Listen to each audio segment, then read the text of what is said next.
Chers compatriotes, chers amis du Burundi, où que vous soyez, à l'aube de l'année 2026, je m'adresse à vous au nom du Mouvement pour la solidarité et la démocratie, MSD. Je vous souhaite avant tout une bonne santé, car sans elle, rien n'est possible. Je vous souhaite également plein succès dans vos projets, et surtout la force de continuer la lutte pour un Burundi libre, débarrassé de la dictature du CNDD-FDD.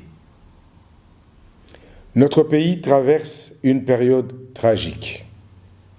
Depuis 2015, le peuple burundais subit une crise grave, une catastrophe humaine qui se déroule dans une inquiétante indifférence des voisins du Burundi et de la communauté internationale. Face à cette situation, permettez-moi de formuler un vœu particulier. Que l'année 2026 soit une année de résistance et d'espérance. La résistance parce qu'aucun peuple épris de justice et de dignité ne peut accepter la violence et la violation massive des droits humains sans réagir. L'espérance, parce que l'histoire nous enseigne qu'aucune oppression ne peut vaincre un peuple uni et déterminé à être libre. Je le dis avec fermeté. Aucune terreur ne fera plier le MSD. Notre engagement demeure intact et notre combat pour un Burundi libre, juste et démocratique continue. En ce moment de transition vers 2026, nos pensées se tournent avant tout vers 13 000 de nos compatriotes injustement et illégalement emprisonnés par le régime du CNDD-FDD plus de 10 ans maintenant. Nous voulons rappeler au monde entier une vérité simple et essentielle. Ces femmes et ces hommes ne sont pas des criminels. Leur seul tort a été de réclamer pacifiquement le respect de la légalité constitutionnelle et des engagements politiques librement consentis par l'État burundais. Ils ont défendu avec courage l'accord d'Arusha, fondement de la paix et de la stabilité, un accord obtenu grâce à la médiation du président Julius Nyerere, puis de Nelson Mandela, et soutenu à l'époque par la communauté internationale et les pays voisins du Burundi. Aujourd'hui, nous constatons avec amertume que cette même communauté internationale, pourtant garante de ses engagements, a trop souvent détourné le regard. Mais nous le disons encore avec fermeté. La justice triomphera et la voix du peuple burundais ne sera jamais bâillonnée pour l'éternité. Chers compatriotes et chers amis, nos pensées vont également aux millions de familles burundaises à l'intérieur de notre pays qui vivent dans l'extrême pauvreté. Aujourd'hui, il n'est un secret pour personne que nos compatriotes manquent de tout. La faim et le sentiment d'angoisse pour l'avenir des enfants sont dans tous les foyers, car le pillage des biens publics par les ténors du régime a sinistré notre pays. Il n'y a aucune exagération à dire qu'à l'aube de 2026, notre peuple est pris entre le marteau du terrorisme d'État et l'enclume de la faim. Mais malgré cet état de fait, je peux vous assurer que la marche pour la libération du peuple burundais est en cours et qu'elle est irréversible. C'est pourquoi nous profitons de cette occasion des vœux pour adresser notre gratitude et admiration à celles et ceux qui, de près ou de loin, gardent vivante la flamme de la liberté et de la solidarité au sein de notre peuple.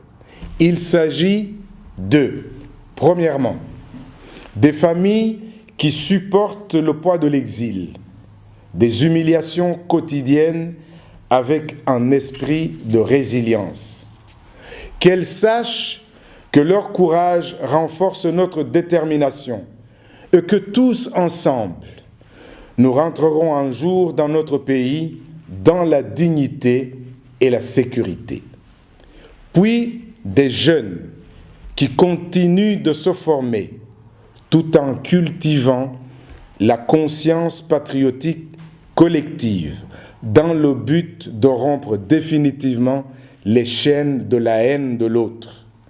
Ensuite, cette partie de la diaspora burundaise, dont l'amour pour la patrie traverse les frontières sans tarir, mais elle sait que celui qui n'agit pas contre la tyrannie qui l'a poussé à l'exil et qui martyrise son peuple perd son honneur, car elle a conscience que l'acquis de la paix dont elle jouit dans ses pays d'accueil a été obtenu après les sacrifices de leurs habitants.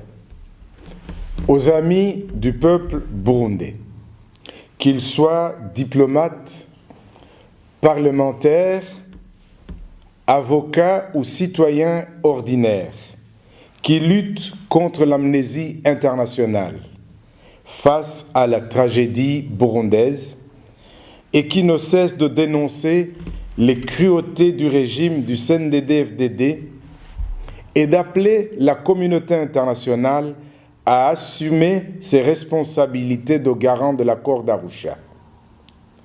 Leur lutte contre l'indifférence nous rappelle que le cynisme et la lâcheté n'ont pas le monopole des cœurs ni de l'action, et que la solidarité entre les peuples est toujours vivante.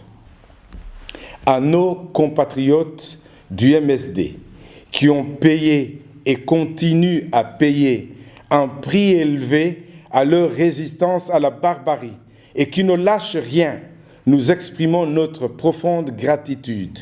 Je les vois travailler toujours, jour et nuit, sans relâche, animés par la seule ambition de voir leur mère patrie libérée. Aux femmes et aux hommes, qu'ils soient de l'opposition politique, armés ou non armés, de la société civile, des humanitaires, des journalistes, des artistes, des intellectuels, des femmes et des hommes d'église qui, chaque jour, posent un acte de paix, de vérité et de bravoure, même silencieux, qu'ils sachent qu'au MSD, nous avons la ferme conviction que la libération de notre chère patrie, le Burundi, naîtra de l'addition de nos efforts collectifs. Chers compatriotes et chers amis, en ces temps où la guerre fait rage dans notre sous-région, où, après avoir été utilisée contre le peuple burundais et la démocratie, l'armée burundaise s'enlise dans une guerre qui n'est pas la sienne, au Congo. Je ne peux conclure ces vœux sans lancer un message au corps de l'armée burundaise. Nous rappelons aux soldats, aux officiers, qu'ils ont une conscience, qu'ils sont les fils du peuple, que leur vie compte, que leur mission est de protéger la nation et les citoyens, qu'ils doivent faire front avec le peuple pour chasser la tyrannie dans leur pays et aider à mettre en place un régime démocratique respectueux d'un état de droit.